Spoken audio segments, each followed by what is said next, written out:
안녕하세요. 오늘도 시청해주셔서 감사드리고요. 바로 사연 읽어보겠습니다. 요새는 시댁하고 인연을 끊고 사는 며느리들이 많다고 합니다. 저도 그중 한 명에 속하는데요. 처음부터 시댁과 좋지 않은 관계로 지내진 않았습니다. 분명 하나의 계기로 시댁과의 갈등이 시작되고 결국 최후의 선택으로 인연을 끊게 되었는데요. 이런 사연들을 많이 듣다 보니 몇 년 전 시댁과 선을 긋게 된 일이 생각나서 이렇게 사연을 보내봅니다. 정말 결혼 후 몇 년간은 드라마 속에서나 일어날 법한 사건의 연속이었지만 결국 극복해낸 이야기 들려드릴게요. 간단히 가족 소개를 하고 이야기를 시작하겠습니다. 저는 올해 39살로 동네에서 나름 이름난 부대찌개 가게를 남편과 친정엄마와 함께 운영하고 있습니다. 그리고 저희 아버지는 부동산 중개업을 하고 계시죠. 사건 당시 제 나이는 30대 초반쯤이었어요. 제 가게에 식품을 납품해 주시던 담당자님이 바뀌었습니다. 제 또래로 보이는 선한 인상의 청년으로요. 이때 저희 친정엄마는 항상 그 청년이 올 때마다 시원한 음료수 간식 등을 주면서 꽤 친해지셨더라고요. 그렇게 알게 된 사실 중 미혼에 저보다는 4살 어리다는 걸 알게 되었습니다. 저희 엄마는 연하라는 사실에 조금 실망한 눈치였죠. 아마도 30이 넘도록 시집을 못 간 딸이 걱정되어 연결을 시켜주고 싶었나 봅니다. 아이고, 성실해서 좋은데 너보다 어리단다. 이렇게 웃으며 이야기하곤 하셨어요. 저도 처음엔 어색했지만 물건을 납품하러 올 때마다 자주 보게 되니 자연스럽게 친해지게 되었죠. 그렇게 자연스럽게 말을 놓고 연락을 하고 지냈습니다. 그러던 어느 날 영화를 같이 보러 갈 사람이 없다며 툴툴대는 청년의 말에 제가 흔쾌히 가준다고 했어요. 그렇게 밖에서 만나보니 또 색다른 느낌이더라고요. 항상 작업복만 입은 모습만 보다가 사복을 말끔히 차려입은 모습을 보니 살짝 설레었어요. 그렇게 영화를 보고 술 한잔하면서 대화를 했는데요. 은근슬쩍 저에게 호감을 표시하던 그 청년이 저도 싫지만은 않았습니다. 이런 식으로 저와 만나야 하는 이유를 만들어가면서 자주 밖에서 청년과 만나다 보니 어느새 저희 둘은 연인 사이로 발전해 있었죠. 그렇게 1년 정도 연애를 하고 하루는 반지 하나 주더니 저에게 결혼을 하자고 하였습니다. 프로포즈라고 하기에는 정말 썰렁했죠. 제가 생각했던 프로포즈와는 거리가 멀었어요. 그래도 마음이 중요하다 생각하고 흔쾌히 그러자고 했습니다. 하지만 결혼 전 난관에 부딪히고 말았는데요. 그 당시 제 나이는 34살, 그 청년은 30살로 제가 나이가 많다는 이유로 시어머니가 반대를 심하게 했습니다. 처음 인사를 드리러 갔을 때는 아무 말도 안 하시고 남편에게 결혼 상대로는 아니라고 했죠. 제가 나이가 많다는 이유 말고는 왜 이렇게 반대를 하는지 이해를 할 수 없었어요. 시댁이 돈이 많은 것도 아니었으니까요. 그리고 남편이 본인 집안 형편이 그렇게 좋지 않다는 이야기를 종종 해주었으니까요. 시아버지는 따로 직업이 없고 일이 있을 때 나가는 막노동을 하셨고 시어머니는 식당을 다니신다고 하셨어요. 그리고 남편 밑으로 연년생 시동생이 하나 있는데 직업이 없다고 했죠. 게다가 시댁 식구들이 사는 집은 월세였고 하물며 보증금도 남편이 번 돈으로 구한 거라고 합니다. 이런 상황에서 저는 시댁의 형편은 크게 신경 쓰지 않았어요. 그건 친정 부모님들도 마찬가지였고요.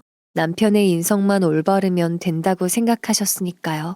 솔직히 별 볼 일 없는 집안에서 결혼을 반대하는 이유가 뭐인지 답답해하던 찰나에 남편에게 깜짝 놀랄 만한 이야기를 듣게 되었습니다. 결혼 전 기선제압을 하기 위해서 하는 행동이라면서 남편에게 가만히 있으라고 했다네요. 이 말을 들은 남편은 시어머니의 황당한 행동에 버럭 화를 냈고 계속 반대를 한다면 친정에 들어가서 대릴 사회로 살겠다고 엄포를 놓았다고 합니다. 결국 3개월 동안 설득도 하고 협박도 하여 시어머니에게 결혼을 승낙을 받아냈습니다. 그렇게 일사천리로 결혼 준비를 시작하였어요. 이때 남편은 혼수와 예단은 생략하고 그 돈으로 신혼집을 구하는 데 보태자고 하였고 저도 그렇게 하기로 하였습니다. 하지만 문제는 상견례 날이었습니다. 시부모님과 다 말이 된 줄 알았던 혼수 문제였죠. 사돈, 그래도 어느 정도는 갖추고 시작해야 되지 않을까요? 주변 시선도 있고. 이불부터 식기, 그리고 가구까지 혼수로 해오라는 시어머니. 저는 당황하여 남편을 쳐다보았어요. 이때 남편은 시어머니에게 혼수 예단은 생략하기로 했다고 말하지 않았냐면서 화를 냈죠. 하지만 끝까지 혼수는 포기 못한다는 시어머니의 고집 때문에 그날 상견례는 양가 부모님들끼리 제대로 대화도 하지 못한 채 끝났습니다. 그리고 며칠 뒤 남편에게 연락이 왔어요. 혼수는 생략하기로 했으니 신경 쓰지 않아도 된다고 말이죠. 그래서 바로 남편이 모은 돈과 제 돈으로 식당 근처에 신혼집을 구하였어요. 부동산을 하시는 친정 아버지 덕분에 괜찮은 평수의 단독 주택을 구하였고 리모델링을 하여 입주하였습니다. 정말 힘들게 결혼식을 올렸는데 신혼여행은 따로 가지 않았어요. 남편이 휴가를 오래 쓰기도 힘들고 저도 가게를 오래 비울 수 없는 상황이었으니까요. 나중에 여유가 있을 때 가기로 약속하고 생략했죠. 결혼 후 시댁과 잘 지내보기 위해서 자주 찾아뵙고 연락을 자주 하였더니 시부모님들도 마음의 문을 어느 정도는 열어주신 것 같았습니다. 다행이다 생각했죠. 결혼 전에는 반대도 있었고 무리한 혼수 요구에 당황하기도 했지만 결혼 후에 이 일로 트집을 잡지는 않으셨어요. 그렇게 시댁과의 갈등도 없이 편하게 잘 지내던 중 시어머니께서 저에게 부탁이 있다고 하셨습니다. 바로 남편의 연년생 동생인 시동생의 취직 자리였죠. 이력서를 여러 곳에 넣었지만 대부분 탈락하여 일할 곳이 없어서 걱정이라고 하셨어요. 예, 일자리 좀 부탁할게. 내 아들 내가 잘 안다. 일을 성실하게 잘할 거야. 사실 가장 큰 문제는 시동생의 고도비만이었습니다. 아무래도 외모를 많이 보는 시대이다 보니 살을 빼지 않는 이상 취직은 힘들어 보였죠. 그래서 시어머니가 저의 부대찌개 가게에서 일을 시켜달라고 부탁을 하신 거였죠. 큰 돈은 안 벌어도 되니 자기 쓸 용돈벌이만 하면 된다고 하신 겁니다. 사실 저희 가게는 직원이 그렇게 필요한 상황은 아니었지만 주방에서 일할 남자 한 명이 있으면 괜찮겠다 싶어서 시어머니 부탁을 들어드렸습니다. 그렇게 저희 가게에 취직을 한 시동생은 나름 열심히 일을 하였어요. 하지만 체중 때문에 무릎에 무리가 많이 와서 오랜 시간 일하는 건 무리가 있어 보였죠. 그래서 바쁜 저녁 시간 설거지 알바를 시켰습니다. 하루에 5시간 안 되는 시간을 근무하였고 주 5일 근무하는 걸로 하였고 월급은 150만 원 정도 생각했어요. 시동생이 식당에서 일을 하게 되고 부대찌개 가게에는 저 그리고 시동생, 식당을 처음 열 때부터 같이 일해주셨던 이모님 3명, 마지막으로 친정 어머니까지 총 6명이었습니다. 생각해보니 굳이 친정엄마까지 나와서 일할 필요는 없을 것 같았습니다. 그래서 친정엄마에게는 바쁠 때 도와달라고 할 테니 집에서 푹 쉬라고 하였어요. 엄마, 바쁠 때만 도와줘요. 허리도 성치 않으신데. 여긴 사람도 충원했으니 제가 열심히 할게요. 그렇게 보름 정도 지났을까요? 뜻밖의 사건이 발생했습니다. 식당에서 일하시는 이모님께서 그만둘 테니 사람을 새로 구하라고 말하는 겁니다. 대체 갑자기 왜 그러냐고 여쭤보니 저에게는 입을 다물고 말을 해주지 않으셨죠. 아무런 대답도 듣지 못한 채 주방 이모 한 분은 그만두게 되었고 이 사실을 저희 엄마에게 말씀드렸습니다. 사실 음식 솜씨도 좋으시고 너무 오랜 시간 함께해온 이모님이어서 갑작스럽게 그만둔다는 말에 당황했습니다. 이모님이 빠지게 되면 장사를 하는데도 타격이 있을 게 뻔했으니까요. 그리고 무엇보다 무슨 이유인지 말해주지 않으니 더더욱 답답했죠. 결국 엄마가 만나고 오겠다고 하였고 그저 엄마가 소식을 가지고 오기만을 기다렸습니다. 저보다는 엄마와 언니, 동생 하면서 가족처럼 지냈으니 무언가 말을 해주지 않을까 생각했어요. 다음 날 식당에서 장사 준비를 하고 있었는데요. 엄마가 식당 이모 손을 잡고 식당 문을 열고 씩씩거리면서 들어오셨습니다. 그리고 아직 출근을 하지 않은 시동생을 찾았죠. 아이고, 이 쓰레기 같은 녀석 어딨어? 지 주제도 모르는 게 어디서 감히... 왜 그렇게 화났는지 친정엄마에게 물어보았어요. 이때 저희 엄마에게서 황당한 말을 들었습니다. 시동생이 주방 이모에게 갑질을 했다는 겁니다. 그리고 이모가 시키는 일을 하나도 하지 않았다고 하네요. 정말 이게 무슨 소리인지 이해가 안 갔죠. 주방 이모도 처음에는 말도 안 되는 소리 하지 말라며 시동생을 혼냈다고 합니다. 그러자 시동생이 너는 남이고 나는 가족이다. 너랑 나랑 싸우면 누굴 해고하겠냐? 도대체 그 나이까지 뭘 하고 살았길래 남의 식당에서 이 일을 하고 있냐? 한심하다. 나는 곧 일을 배워서 2호점을 차려서 나갈 거라는 등 막말을 퍼부었다고 합니다. 생각해보니까 처음 시동생을 주방 이모에게 소개해 줄 때 일 좀 많이 알려주세요 라고 말했던 제가 생각났고 주방 이모는 그 말을 그대로 믿고 열심히 가르쳐 줬는데 오히려 시동생이 갑질을 하니 더러워서 때려치운 거라고 말하더군요. 뭐 저런 녀석이 다 있나 싶어요. 사장님 말도 안 듣고 행동은 굼뜨고 아휴. 결국 이모와의 오해는 풀렸고 저는 이 사실을 남편에게 간략하게 말한 뒤 시동생을 해고하기로 하였어요. 마침 근무 기간도 한 달이 다 되어가니 넉넉하게 시급 1만 원으로 계산해서 150만 원을 봉투에 넣어서 주기로 했습니다. 그렇게 시동생이 출근하고 저는 시동생에게 그간 일을 말하니 아무 말도 하지 못하고 가만히 있더군요. 저는 더 이상 나오지 않아도 된다고 말한 뒤 미리 준비해 놓은 월급 봉투를 주었죠. 그렇게 시동생은 가게에서 해고가 되고 다행히 주방 이모와의 오해는 풀리게 되어 식당에는 다시 평화가 찾아왔습니다. 그날 일을 끝내고 집에 가니 남편이 일찍 와 있었어요. 무슨 일이 있었는지 자세히 물어봐서 하나도 빼먹지 않고 말해주었죠. 그랬더니 화가 난 남편은 시동생에게 바로 전화해서 화를 냈죠. 그리고 시동생 보고 저에게 사과를 하라고 하였지만 그런 사과는 받고 싶지 않다고 거절했어요. 하지만 30분 후 시어머니에게 바로 전화가 와서 저에게 이상한 소리를 하는 겁니다. 가족이 중요하지 남이 중요하니? 그리고 네가 중간에서 중재를 잘해야지. 오히려 싸움을 붙이고 있으면 어쩌자는 거니? 옆에서 듣고 있던 남편은 바로 제 전화기를 뺏어서 시어머니에게 저 대신 한마디 해줬습니다. 그 녀석이 어머니한테 뭐라고 말한지 모르겠지만 와이프 가게에서 되지도 않는 갑질을 하면서 남의 가게에서 깽판 친 놈이 잘못한 거죠. 이 사람한테 전화해서 뭐라고 하지 마세요. 전화를 끊은 뒤 남편은 시어머니에게 전화가 오면 받지 말고 자기에게 말하라고 했어요. 정말 든든했어요. 그날 이후 시어머니에게 따로 연락은 오지 않았습니다. 저도 죄 지은 건 없지만 연락하기가 망설여져서 평소 종종 하던 안부 인사도 생략했어요. 그렇게 보름 정도 지났을까요? 뜬금없이 노동청에서 연락이 왔습니다. 임금체불로 신고가 들어왔으니 출석하라는 내용이었죠. 임금체불과는 거리가 멀었기 때문에 무슨 일인지 알아보기 위해 노동청을 방문하였습니다. 정말 어이없게도 신고자가 누구인지 알게 되었습니다. 바로 시동생이었죠.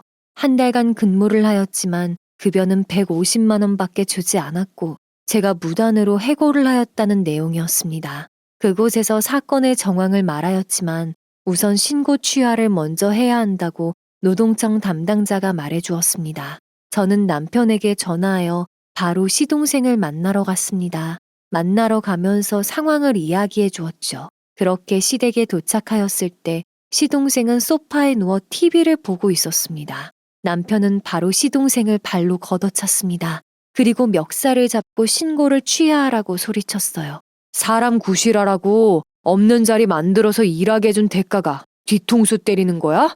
그러자 남편의 행동에 겁먹은 시동생은 바로 노동청에 전화하여 신고를 취하였고 저에게 손이 발휘되도록 싹싹 빌었습니다.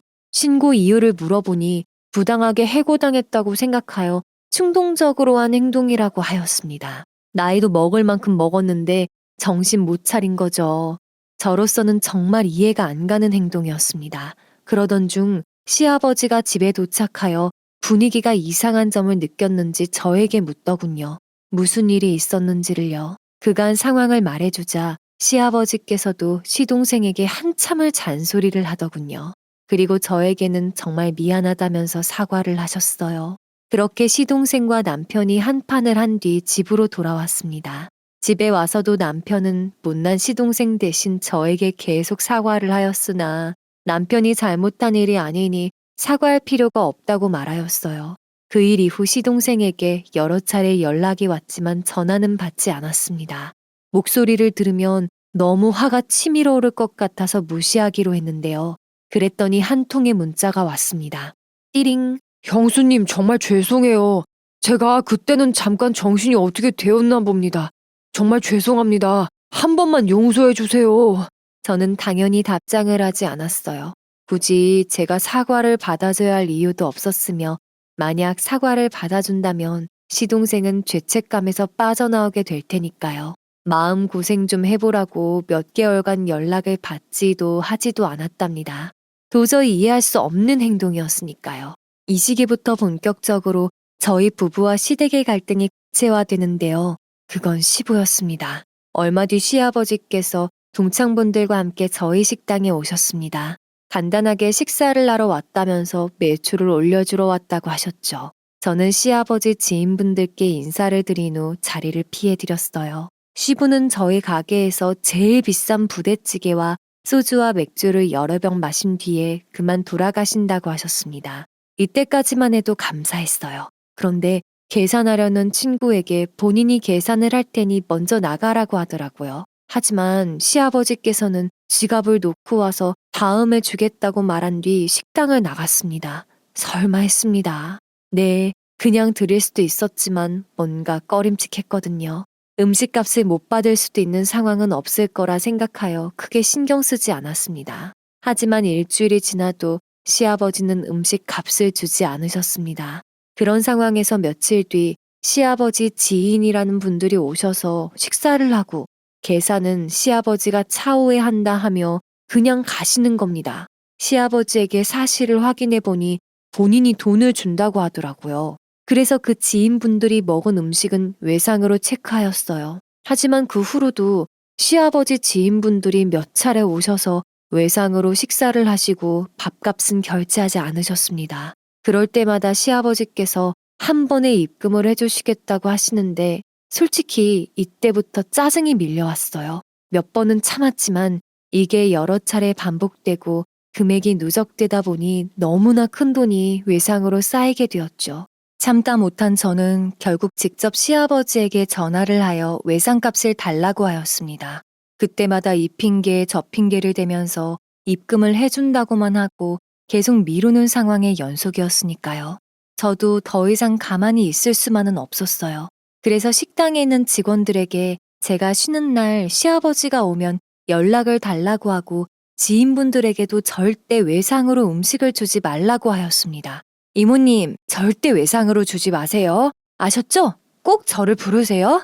그리고 얼마 뒤 시아버지께서 식당에 왔다는 연락을 받고 식당으로 달려갔습니다. 그날도 역시 친구분들과 함께 오셨었죠. 저는 그 자리에서 바로 외상값을 달라고 하였어요. 그러자 시아버지 지인분께서 이상한 말을 하는 겁니다. 여기 며느리가 하는 식당이라고 하지 않았나? 너무 인심이 야박하네. 저는 그간 시아버지께서 지인분들을 데려와 먹은 음식값을 계산해달라고 말하였습니다. 술이 취한 시아버지는 술 기운이 올라와서 그런 건지 얼굴이 빨개져서 저에게 말하였죠. 아니, 며느리 가게에서 밥 먹는데 돈을 달라고 하다니. 네, 아무리 돈독이 올랐어도 그렇지. 아버님 혼자만 식사하시는 것도 아니고 항상 여러 명을 데려와서 술까지 드시는데 어떻게 그래요? 그리고 아버님께서도 돈을 주신다고 하셨잖아요. 먹으면 얼마나 먹는다고 그러냐. 어차피 너네 가게에서 파는 음식 하나 더 만드는 게 뭐가 힘들다고. 경우가 있죠, 아버님. 매번 올 때마다 10만 원 이상씩 드시는데 80만 원이나 돼가요. 그리고 내 친구들 가고 조용히 얘기해도 되는 거를 누구 망신을 주려고 이러는 거야? 저와 시아버지의 언성이 높아지자 지인분들도 웅성거리면서 자리를 뜨기 시작했습니다. 시아버지는 매번 지인들을 만날 때마다 한턱 쏠 테니 저희 식당으로 가자고 했다네요. 아니, 본인 생색을 왜 제 가게에서 이러는지 이해가 가지 않았습니다. 그리고 시아버지의 막말은 끝나지 않았죠. 여자가 조신한 맛이 있어야지. 성격이 그리 드세가지고 어쩌려 그래? 옛날 같았으면 거꾸로 매달아서 몽둥이로 두들겼어. 그런데 이 말이 끝나기 무섭게 배추 한 포기가 시아버지 머리에 날라왔어요. 주방에서 김치를 버무리던 엄마가 이 말을 듣고 바로 날려버린 거죠. 누가 맘대로 내 딸에게 몽둥이질을 한다는 거야? 사람이 염치가 있어야지. 세상 사람들 시선 부끄럽지도 않으세요, 사돈? 화도 나고 엄마에게 대놓고 망신까지 당하자 술까지 취한 시아버지는 친정엄마에게 손찌검을 하려 했지만 식당에 있는 이모님들이 와서 막아주셨습니다. 그리고 남아있던 시아버지 지인들이 말려서 일단락되는 것 같아 보였는데요. 엄마는 외상값을 갚을 때까지 절대 못 나간다고 입구를 막았습니다. 돈 내놔. 경우가 없는 사람들한테까지 배려할 생각은 발톱의 때만큼도 없으니까요. 그때 식당에 있던 손님들도 같이 도와주셨죠. 무전 취식으로 신고하라는 손님도 계셨어요. 자신을 탓하는 소리가 여기저기서 들리자 결국 시아버지는 카드로 여태까지 먹은 음식값을 모두 결제하였습니다. 정말 속 시원하고 통쾌했어요. 그래도 시부이신데 조금 신경이 쓰이기도 해서 그날 저녁 남편이 퇴근하고 그간 시아버지가 한 행동을 말해주었습니다.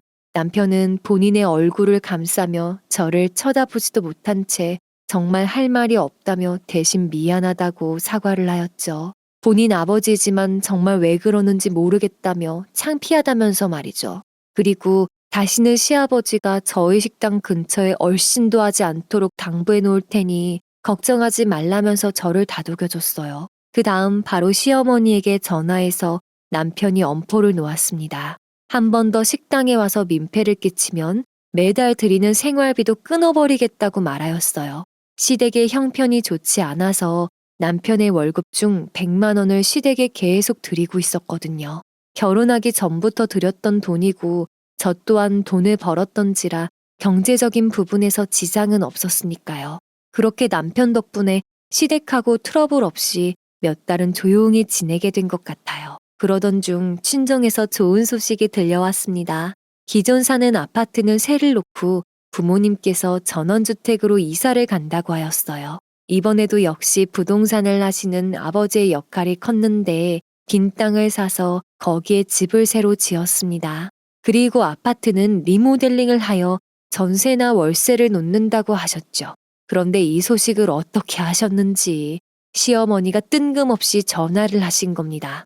평소 연락이 없으셨던 분인데 당황스러웠죠. 게다가 하는 말이 더욱 어이가 없었습니다. 기존에 저희 부모님이 살던 집을 본인이 들어가면 안 되겠냐고 하시는 겁니다. 우리가 들어가서 살면 안 될까? 이 집은 좁고 바깥 사돈에게 잘 좀 말해봐. 라고 말하셨지만 그건 제가 결정한 일이 아니기 때문에 힘들다고 말을 하였습니다. 그러자 제 귀를 솔깃하게 만드는 제안을 하셨어요. 지금 남편이 생활비를 매달 100만 원을 주고 있는데 저희 부모님 댁으로 이사를 가면 생활비를 안 받겠다는 겁니다. 기존 시어머니가 살던 집도 월세로 60만 원 정도 나가고 있었거든요. 그런데 더 이상 생활비를 받지 않는다고 하니 조금 신경이 쓰였습니다. 현실적으로 100만 원은 큰 돈이었으니까요. 그래서 우선 생각을 해보겠다고 말을 한 뒤 남편과 상의를 해보았습니다. 남편은 자기 집이 아니기 때문에 권한이 없으니 저희 부모님께서 허락해 주신다면 좋다고 했어요. 그래서 매달 50만 원씩 저희 부모님께 월세 개념으로 드리기로 결정을 하고 허락을 받았죠. 그렇게 부모님이 사시던 집을 시댁 식구들이 살도록 하였습니다. 시댁 식구들이 살던 집을 빼니 보증금이 1,000만 원이 남편 통장에 입금되었어요. 남편은 보증금 개념으로 생각해달라면서 저희 아버지께 입금해 드린다고 하였지만 아빠는 우리 필요한 거 사라고 극구 부인하셨습니다. 사실 50만 원도 안 줘도 된다고 하는 걸 남편이 고집 부려서 용돈처럼 드리게 된 거였죠. 장인어른 아닙니다. 거진 공짜로 저희 부모님 살게 해주셨는데요. 다시 한번 감사드립니다. 갑자기 들어온 보증금으로 조그마한 사치를 부리게 되었어요. 이 돈을 그냥 저금해 놓을까 생각을 하다 남편과 저는 커플로 금팔찌를 맞췄답니다. 그 당시 금값이 한 돈에 18만 원 정도 할 때였는데요. 30돈짜리로 하였어요. 금은 가지고 있어도 오르니 겸사겸사 했죠. 막상 맞춰놓은 뒤 남편과 저는 아까워서 옷장 깊숙이 숨겨놓고 잘 하고 다니지도 않았어요. 가끔 외출할 때만 하고 다녔죠. 그리고 나름 식당도 장사가 꾸준히 잘 되고 시댁도 조용해서 살맛이 난 시기였어요. 자연스럽게 다시 시댁하고 왕래를 하게 되었는데요.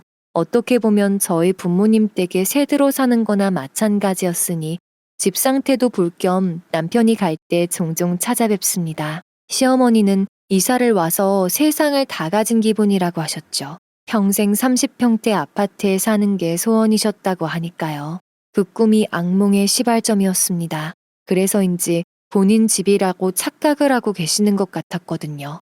그리고 이게 현실이 되어갔죠. 하루는 어차피 평생 본인들이 살 텐데 명의 이전을 해달라고 말하는 겁니다. 무슨 말도 안 되는 억지인지 저는 여기서 평생 사실 생각보다는 돈을 벌어서 다른 집으로 이사를 가야 하지 않겠냐고 했어요. 게다가 이 집은 아빠 명의인데 아빠의 선택권이고 딸로서도 그럴 수 없다고 강하게 말했습니다. 그런 생각을 한다는 자체가 너무 몰상식했죠. 아니, 조금 여유로우신데 다 같이 살면 좀 좋니? 됐다. 나도 자존심 상해. 아이고. 이때부터 착한 남편 때문에 시댁과 담을 쌓고 지내진 못하고 적당히 거리를 두고 지냈어요. 하루는 저녁을 먹으러 오라는 시댁의 연락을 받고 남편과 찾아갔습니다. 도착을 했을 때 부대찌개가 있더라고요. 부대찌개 장사하는 사람한테 저녁에 또 부대찌개를 먹으라니 뭔가 싶어 물어보니 시어머니와 시아버지가 저희 가게 2호점을 차릴 생각이 없냐고 물어보셨어요. 저는 2호점까지 관리하기도 힘들고 지금 가게 하나만 제대로 운영하고 싶다고 말하였습니다. 그랬더니 이 근방에 빈 상가가 있는데 거기에 식당을 차리고 싶다고 하는 겁니다. 부대찌개를 끓여놓은 이유도 저에게 맛평가를 받기 위해서였죠. 저는 우선 단호하게 안 된다고 말을 하였는데요. 시부모님께서 그럼 제 도움은 필요 없고 본인들이 알아서 할 테니 기존 살던 보증금을 달라는 겁니다. 말 그대로 보증금은 보증금인데 그걸 중도에 빼는 경우는 없죠. 그랬더니 시부모님께서 창업 자본금을 빌려달라고 눈을 번뜩이는 겁니다. 단칼에 거절했습니다. 그래도 물러나지 않는 시부모님들이었습니다. 시동생을 우리 가게로 보낼 테니 일을 가르쳐 달라고 하는 거였습니다.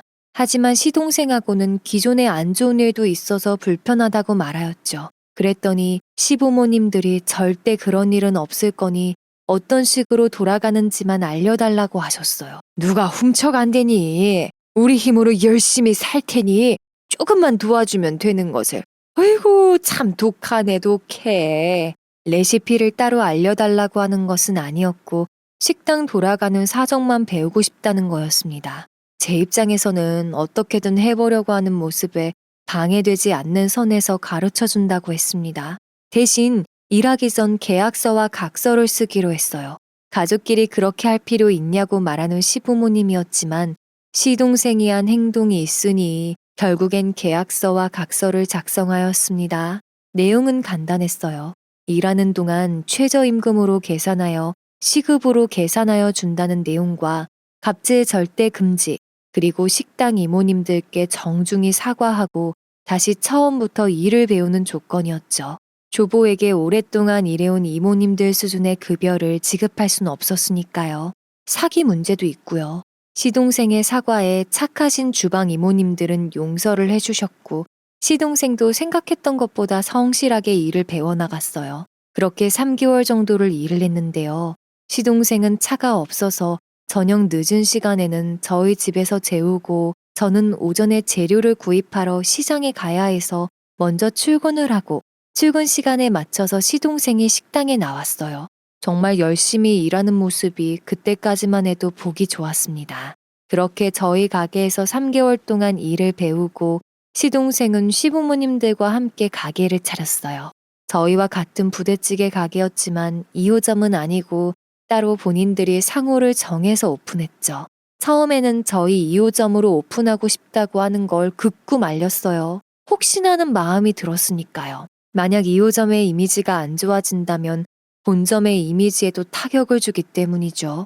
그렇게 오픈한 시동생의 부대찌개 가게는 생각처럼 안 된다고 하더라고요. 손님도 없고 매일 적자라는 소식을 들었습니다. 그렇다고 제가 도와줄 수 있는 일은 없었어요. 마지못해 육수 내는 방법은 알려줬지만 동네 상권이 문제였는지 장사는 잘 되지 않았습니다. 결국 오픈하고 3개월쯤 되었을 때 시아버지는 다시 일을 나가시고 시어머니도 다른 식당에 다니면서 돈을 벌러 나간다고 했는데요. 그렇게 1년 만에 결국 식당은 접게 되었습니다. 월세를 낼 돈도 없어서 보증금을 다 까먹었다고 했죠. 가게를 접었다는 소식을 듣고 한 달 정도 지났을 때 저희 식당에 체격이 좀 있는 남자 2분이 와서 시동생을 찾았어요. 무슨 일인지 물어보니 돈을 빌리고 이자도 갚지 않고 있는 상황이라고 했습니다. 내용을 들어보니 1년 전 불법 사채를 쓰고 이자를 갚지 못한 지는 3개월이 되었다고 했죠. 저희 가게에 온 이유를 물어보니 저희 가게가 1호점이고 본인 가게를 2호점으로 소개했다고 해요. 그래서 저에게 돈을 갚으라고 매일 사채업자가 찾아온 겁니다.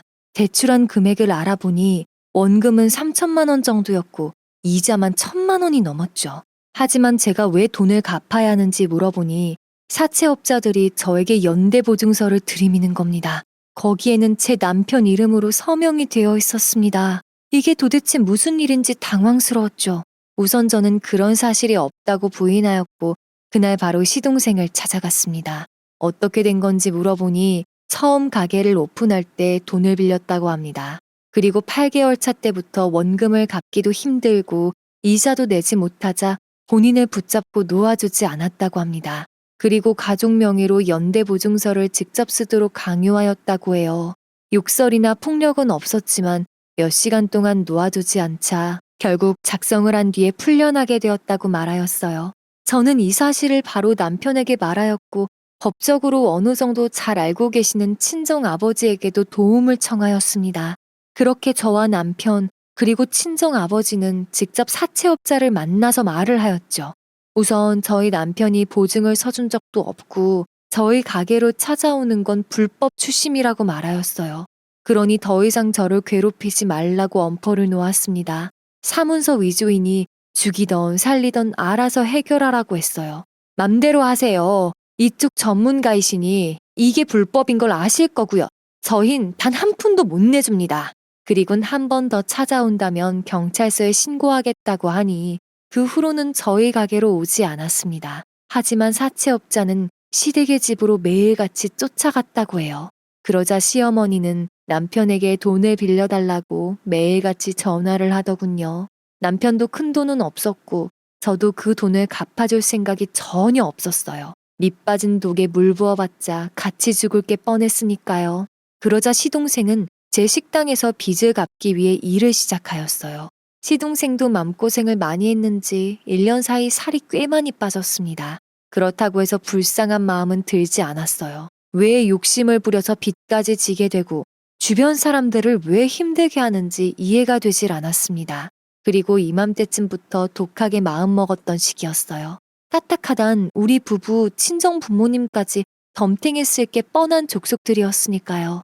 계속 시댁에게 빨대 꽂혀 살면 안 되겠다 싶었죠. 사채업자 사건 이후 시동생은 열심히 일을 하면서 돈을 갚아 나갔어요. 하지만 월급에서 80%는 제외하고 20%를 주었죠. 그래도 불평불만하지 않고 열심히 일을 하는 걸 보니 아직 사람이구나 싶었습니다. 시댁에서도 별다른 소란 없이 잠잠했습니다. 그렇게 시동생은 아침부터 저녁까지 근무를 하고 예전과 마찬가지로 식당이 늦게 끝나는 날은 저희 집에서 재우고 출근을 했죠. 그리고 쉬는 날은 친구들을 만나고 평범하게 지내던 시동생이었습니다. 하지만 얼마 지나지 않아 시동생의 수상한 행동을 발견하게 되었습니다. 바로 시동생의 씀씀이었죠. 분명 월급의 20%는 휴대폰 요금을 내고 얼마 되지 않는 금액인데도 비싼 브랜드의 옷을 입고 오고 휴대폰도 최신형으로 바꿔왔죠. 그리고 한정판 운동화까지 서슴없이 사서 신고 왔는데요. 시동생에게 이런 것들은 비싸지 않냐고 물어보았는데 아는 지인을 통해서 저렴하게 산 거라고 말을 돌렸습니다. 미치지 않고서야 이 말을 어떻게 믿을 수 있을까요? 그렇지만 아무리 생각을 해보아도 시동생은 더 이상 대출도 받을 수 없는 상황이었어요. 또 돈이 솟아나올 구멍이 없으니 의구심은 더욱 쌓여갔습니다. 그런 씀씀이를 제외하고는 별 문제 없이 조용하게 잘 지내고 있었지만 의심의 눈초리는 더욱 커져갔습니다. 그런데 하루는 남편이 점심을 먹으러 저희 식당으로 왔어요. 시동생도 같이 밥을 먹다가 잠시 화장실을 다녀온다 하고 휴대폰을 두고 갔는데 남편이 시동생의 휴대폰을 보더니 한마디 하더군요. 돈도 없는 놈이 무슨 휴대폰을 이렇게 좋은 거를 쓴대? 그렇게 말하면서 내심 본인도 갖고 싶은지 계속 만지작거리길래 우리 부부도 휴대폰을 안 바꾼 지 오래됐으니 이참에 바꿔볼까 하고 대화 중이었는데요.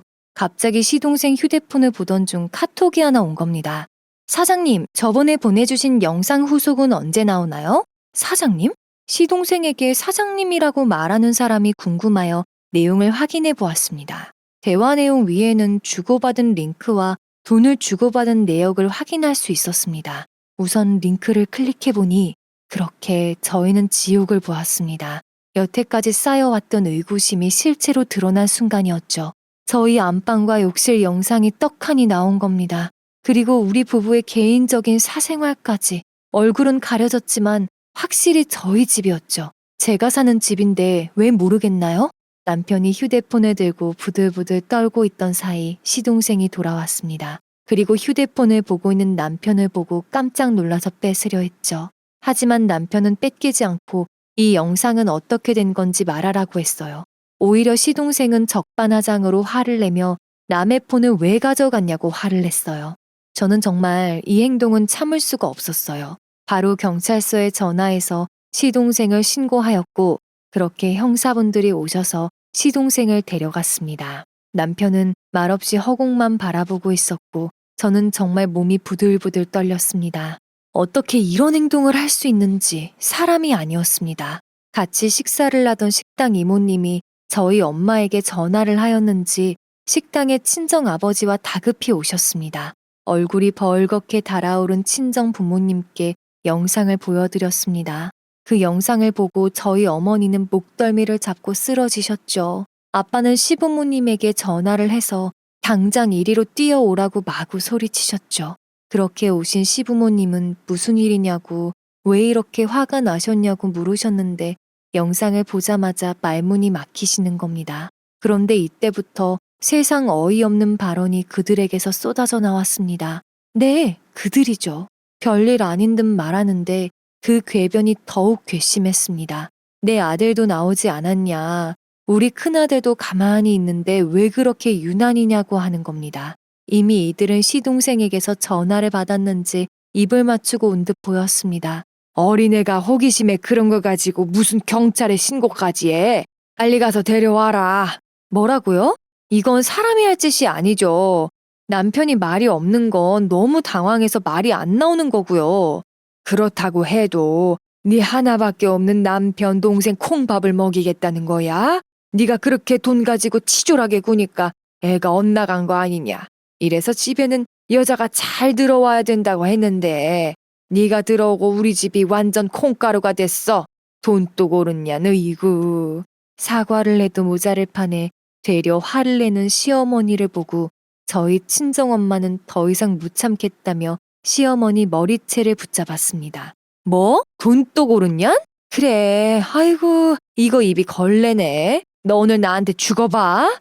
이거 놓으라며 비명을 지르는 시어머니의 말에도 절대 놔주지 않았어요. 그 모습을 말리려는 시아버지를 주방 이모들이 말렸고 결국 저희 엄마에게 머리를 한 움큼 뽑히고 나서야 풀려났죠.